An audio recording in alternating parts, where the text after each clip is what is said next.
नमः पार्वती पतये हर हर।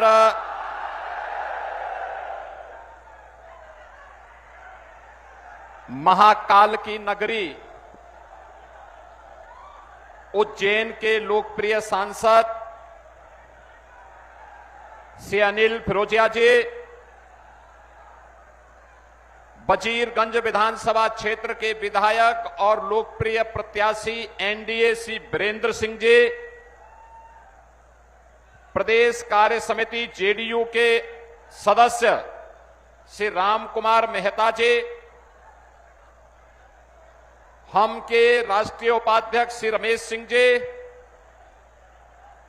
जिला महामंत्री भाजपा श्री विनोद सिंह जी, विधानसभा के प्रभारी श्री दीपक पांडे जी, नगर अध्यक्ष धनेश कुमार जी, प्रदेश कार्य समिति सदस्य श्री हरिराम सिंह जी, भारतीय जनता पार्टी के जेडीयू के, एलजेपी के, हम के और एनडीए के हमारे सभी सहयोगी दलों के सभी पदाधिकारी और वजीरगंज के आज की इस चुनावी सभा में भारी संख्या में उपस्थित मेरे सभी बहनों और भाइयों, ये मेरा सौभाग्य है कि मुझे गया जनपद की इस विधानसभा क्षेत्र में आज आपसे संवाद बनाने का सौभाग्य प्राप्त हो रहा है। आज कार्तिक पूर्णिमा का पावन पर्व भी है। ये पर्व सृष्टि के पालक भगवान श्री विष्णु के लिए समर्पित है और गया के बारे में ये मान्यता है कि विष्णुपद मंदिर में मोक्ष का द्वार खुलता है और वह मोक्ष का द्वार कोई और नहीं, ज्ञान, मुक्ति और अध्यात्म की यह पावन धरा ही है गया, जहां पर ज्ञान का भी, मुक्ति का भी और अध्यात्म का भी मार्ग खुलता है। ऐसी पावन धरा को मैं कोटि कोटि नमन करते हुए आप सभी का अभिनंदन करता हूं। बहनों और भाइयों, इसी गया ने महात्मा बुद्ध को ज्ञान प्रदान किया था और यही धरती है जहां से आचार्य चाणक्य ने भारत के स्वर्ण युग की शुभारंभ किया था, चंद्रगुप्त मौर्य को अखंड भारत का सम्राट बना करके। आज उसी धरा पर नमन करने का मुझे सौभाग्य प्राप्त हो रहा है। बहनों और भाइयों, ये धरती इतनी पवित्र है कि मनुष्य तो ज्ञान, मुक्ति और अध्यात्म की प्राप्ति के लिए इस धरा पर आता ही है। सनातन धर्म की हमारी परंपरा है कि स्वर्ग लोक के पितर भी इसी धरती पर आकर के तृप्त होते हैं और इसलिए इस धरती को कोटि कोटि नमन करता हूं। आप सभी को कार्तिक पूर्णिमा की बधाई देता हूं।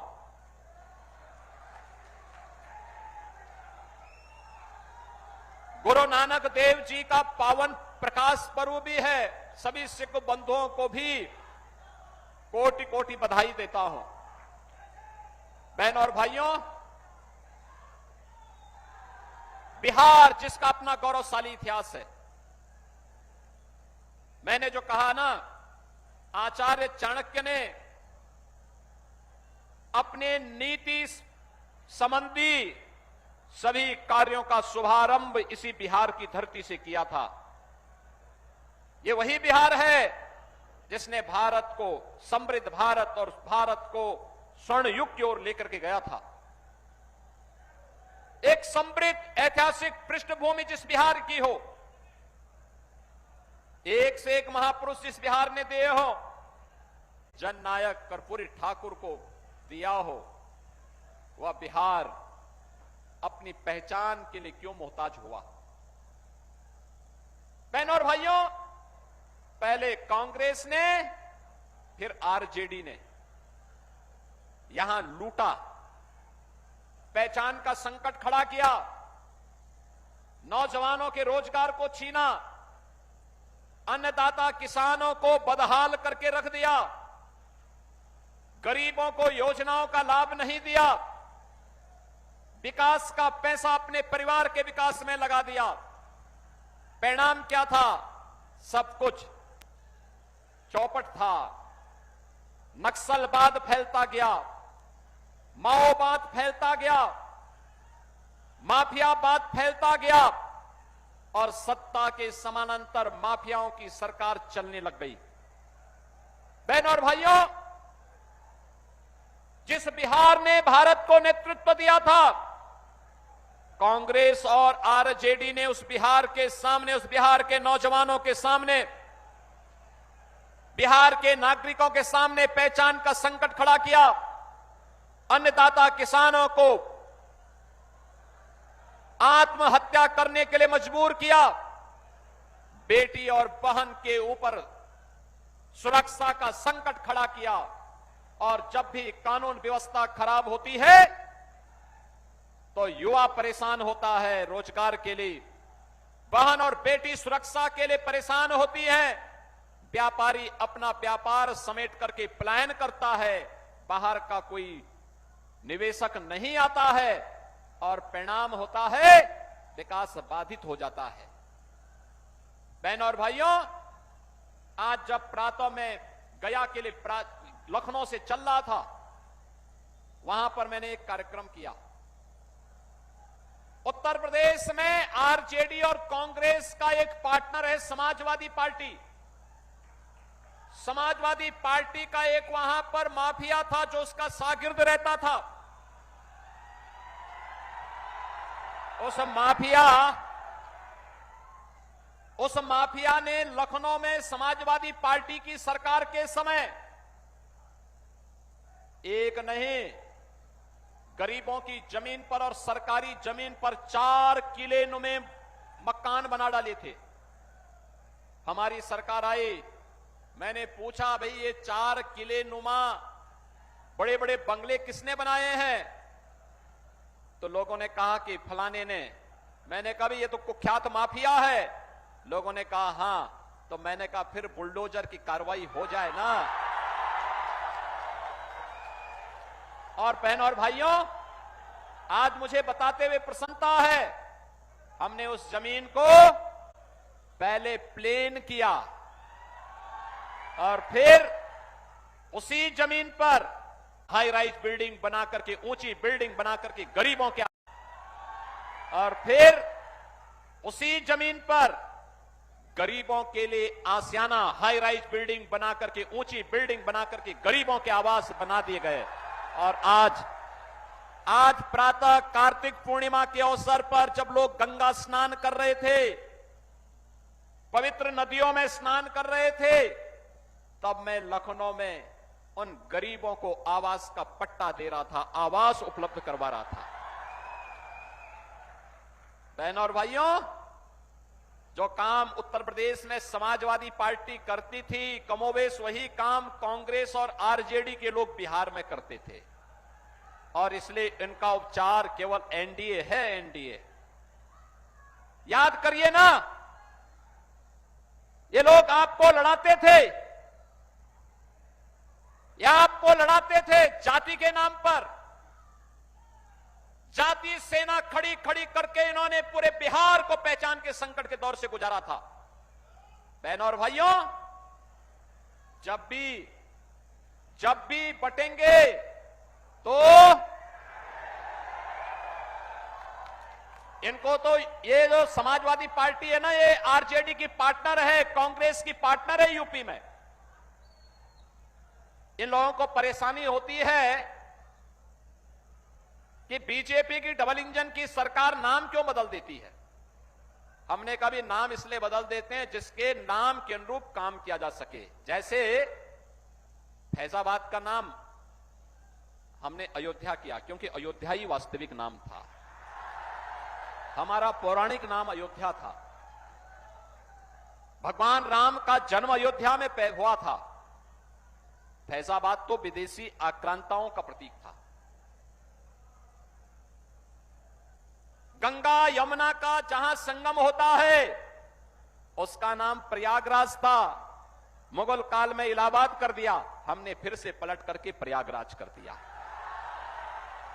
समाजवादी पार्टी को इसमें भी परेशानी है, कहती अयोध्या नाम क्यों कर दिया, प्रयागराज नाम क्यों कर दिया। और यहां पर कांग्रेस को परेशानी होगी कि कहीं वीरेंद्र सिंह जी वजीरगंज का नाम न बदल दे। बहनों और भाइयों, अगर हमें आगे बढ़ना है तो विरासत का भी सम्मान करना पड़ेगा, अपनी विरासत को सम्मान कर देना पड़ेगा। अपने पूर्वजों के गौरव पर गौरव की अनुभूति करनी होगी। और यही कारण है भारत का हर सच्चा भारतीय राम को अपना पूर्वज मानता है। याद करिए ना, कांग्रेस, सपा, आरजेडी जब राम मंदिर का विरोध कर रही थी तब भी राम भक्त एक ही नारा लगाते थे, राम लला हम आएंगे मंदिर, लाठी गोली खाएंगे, यही नारा लगता था। कांग्रेस ने सुप्रीम कोर्ट में क्या कहा, राम हुए ही नहीं, यानी जैसे कांग्रेस का ही खानदान पैदा हुआ है, बाकी और हुए ही नहीं। बहनों और भाइयों, ये लोग राम को नकारते हैं, कृष्ण को नकारते हैं, भगवान विष्णु को नकारने लग जाएंगे, ये हिंदुओं को भी नकार देंगे। इसलिए जब वो हमको नकारेंगे तो हमें भी इनको नकार देना चाहिए।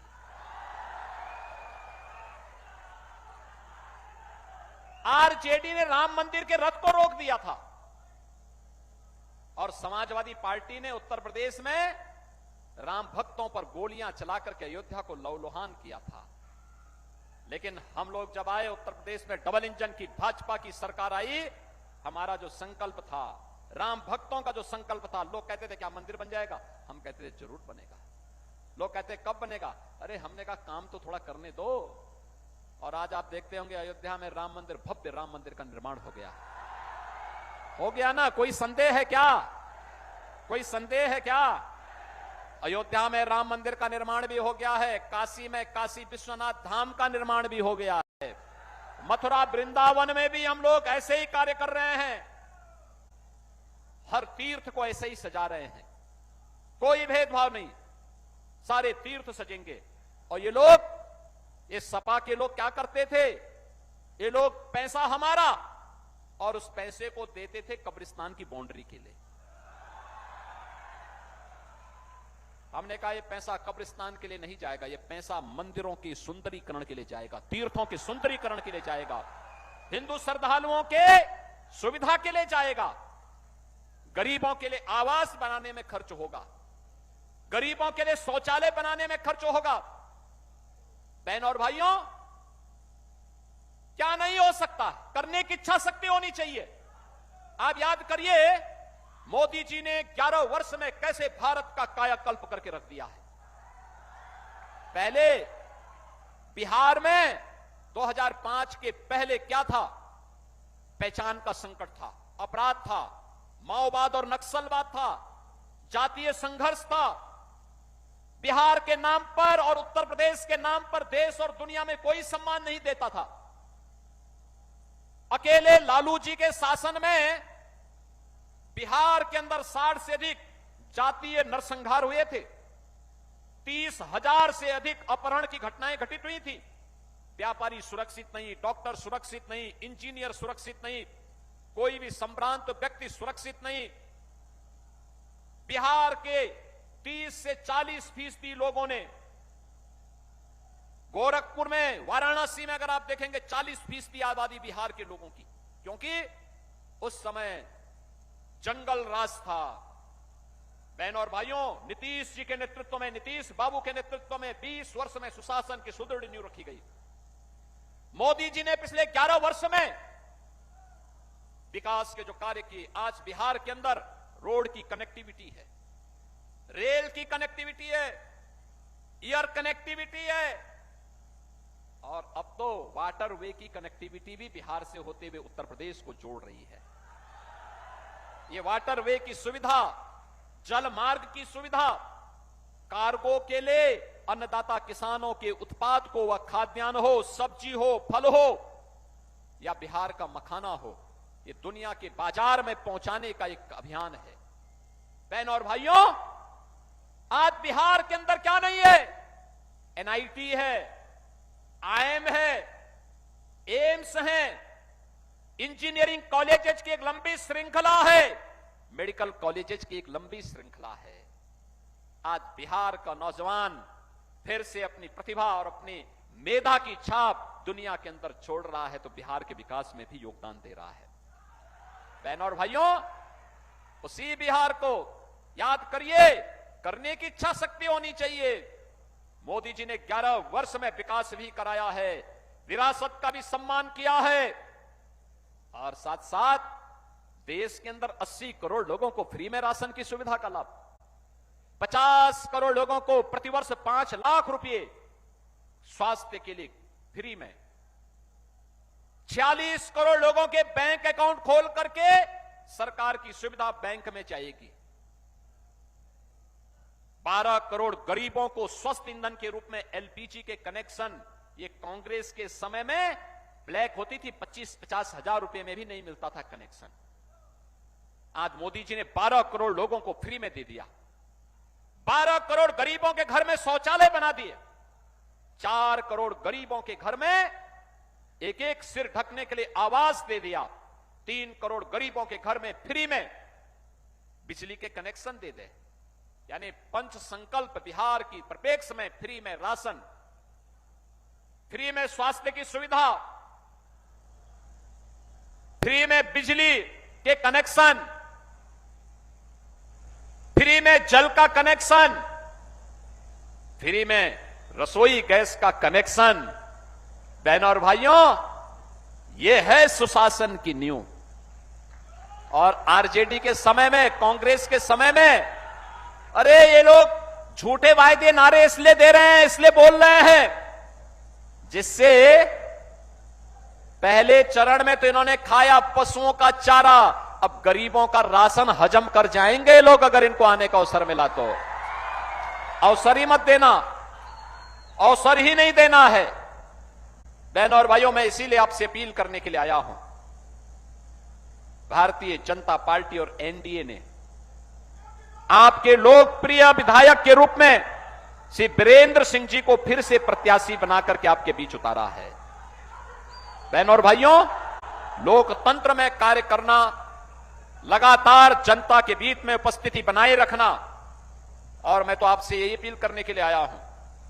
याद करना, कांग्रेस कितनी भी बड़ी घोषणा करे, आरजेडी कोई भी घोषणा करे, कभी विश्वास मत करना, कभी विश्वास मत करना है।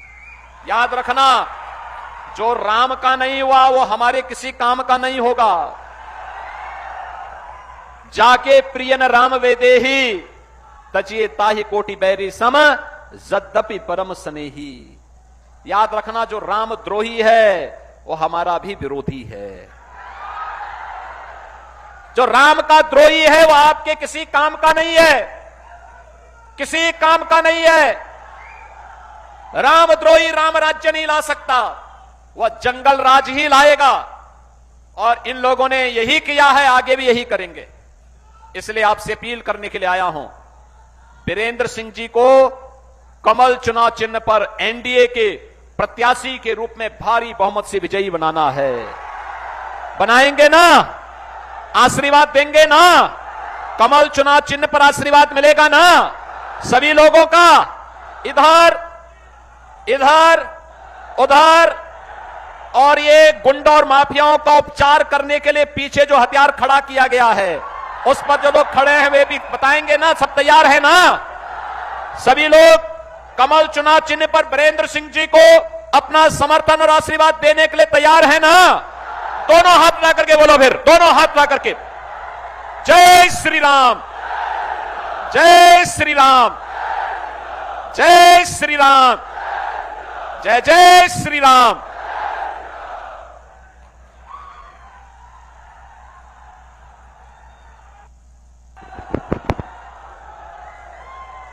भारत माता की।